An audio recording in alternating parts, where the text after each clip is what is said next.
नमस्कार. आपण पाहतात आपल्या हक्काचे न्यूज चॅनल सत्य मराठी 24 डिजिटल न्यूज मीडिया. केंद्रस्तरीय क्रीडा स्पर्धेत उंडरीच्या शाळेचे यशवंतराव चव्हाण कला क्रीडा महोत्सवाअंतर्गत वडकी येथील नूतन माध्यमिक विद्यालयात होळकरवाडी केंद्रस्तरीय क्रीडा स्पर्धा आयोजित केल्या होत्या. या स्पर्धेत उंडरीतील जिल्हा परिषद शाळेच्या खेळाडूंनी यश मिळवत बाजी मारली. यामध्ये कबड्डी मोठा गट मुले प्रथम क्रमांक, खो खो मोठा गट मुली द्वितीय क्रमांक, भजन स्पर्धा लहान गट प्रथम क्रमांक, लोकनृत्य स्पर्धा मोठा गट द्वितीय क्रमांक, प्रश्नमंजुषा मोठा गट द्वितीय क्रमांक, लेझिम तृतीय क्रमांक मिळवला. वैयक्तिक क्रीडा प्रकारात रागिनी गजानन हानोते हिने वक्तृत्व स्पर्धा व थाळीफेकमध्ये प्रथम तर गोळाफेकमध्ये तृतीय क्रमांक मिळवला.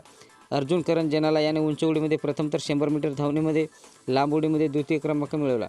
नीता बलराम मॅकलवाड हिने 100 मीटर धावणे प्रथम तर ओमप्रकाश ढोली यांनी मोठ्या गटात गोळाफेक व थाळीफेकमध्ये प्रथम क्रमांक पटकाविला.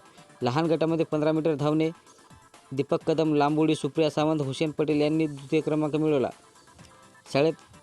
शाळेला सांघिक स्पर्धेत ट्रॉफी तर वैयक्तिक क्रीडा प्रकारात 6 सुवर्ण, 2 रौप्य, 4 ब्राँझ पदक पटकावले.